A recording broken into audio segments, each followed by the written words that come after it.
Mr. Speaker, I want to talk for a few minutes on Bill 7.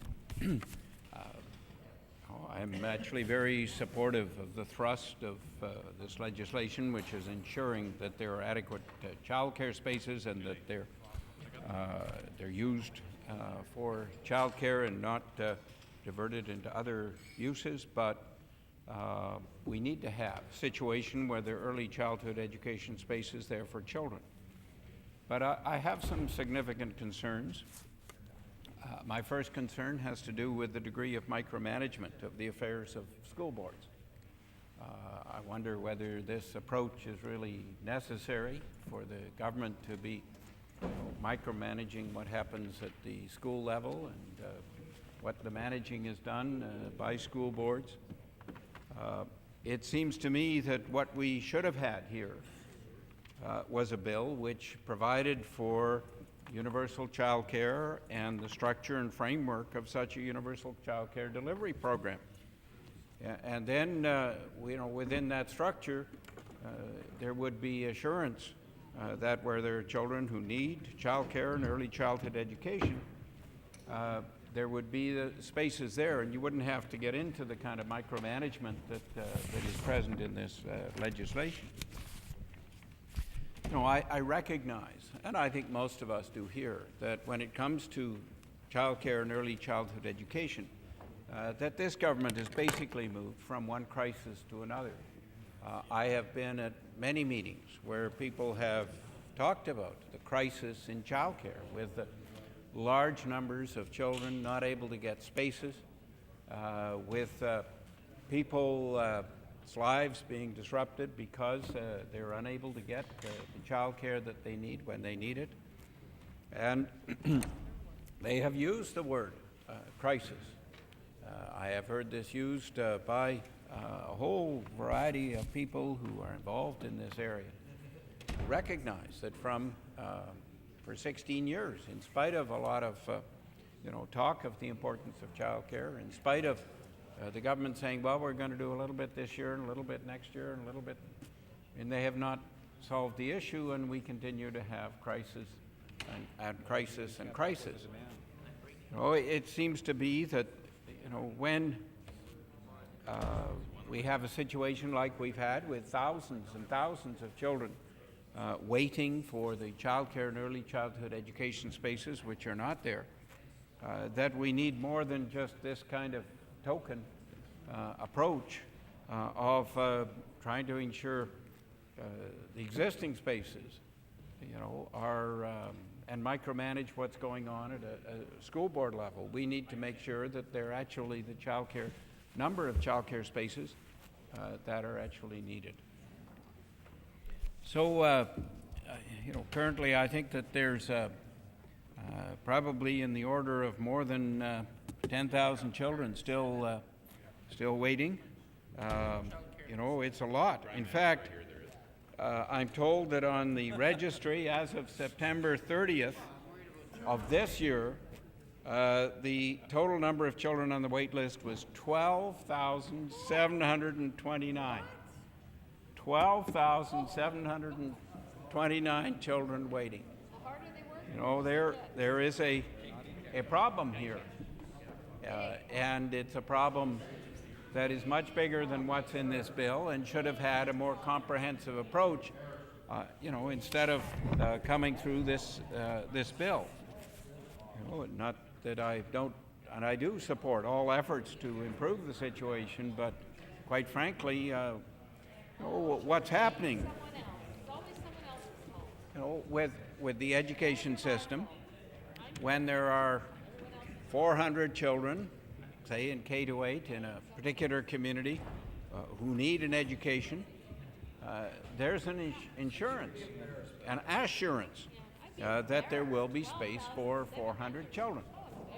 But when it comes to child care and early childhood education, this government has operated on the principle that if there are 400 children needing child care and early childhood education, that the NDP government feels that it is sufficient to have only 300 spaces when there are 400 needing, leaving 100 children and families out in the cold. And it's hard to understand their approach, and it's hard to figure out why year after year after year they're leaving us in this situation. Children and families are being disadvantaged by what's happening because there are not enough access to child care spaces in their community or where they work in some instances. Employers are disadvantaged because they themselves sometimes don't have access to child care, or the people that they want to work in their business don't have access to child care, and so it's a problem for businesses.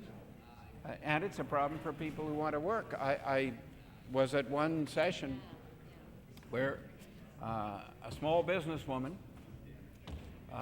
who'd been running her business and doing very well and employing 9 people was unable to get a child care space for her child. She had to stay home and she had to lay off 9 people. And this is the sort of thing which is happening here in Manitoba, because this government has kind of lurched from crisis to crisis instead of solving the problem and making sure that there is the universal child care system so that children who need it are able to get the child care that they need. One of the aspects of this bill, which I find interesting, is that the government wanting to regulate and be sure of the timing of construction and so on. This is a government which took 2.5 years to move and to improve the provincial tourist center at the Forks. It was a adjustment, construction at the center, which probably at the most should have taken 3 or 4 months, but this government took well over 2 years. This government really has, no credibility in trying to mandate that others meet tight timelines when it itself can't meet tight timelines. So, Madam Speaker, their Manitoba Liberals are very supportive of making sure that there is high quality child care and early childhood education, and that people who need it actually are able to get the early childhood education that they need. But this, is only one small piece. We really should have had the legislation which provided for the universal child care system, but we don't have it, in spite of the fact that the NDP are talking about that. That's what they want to do, and they've been there for 16 years and they haven't done it. And so we have questions, are they going to talk another 16 years? Probably, but who knows? Madam Speaker, before closing, I did want to say a few words. First of all, with respect to Floyd Wiebe, who passed away very suddenly.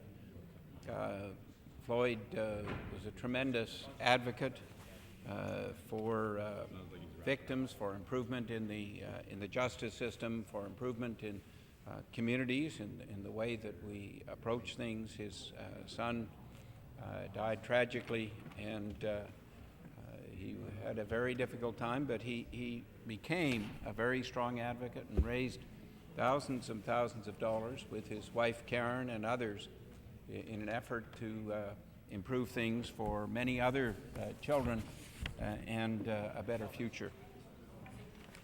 I also want to talk, Madam Speaker, a little bit about Morris Strong.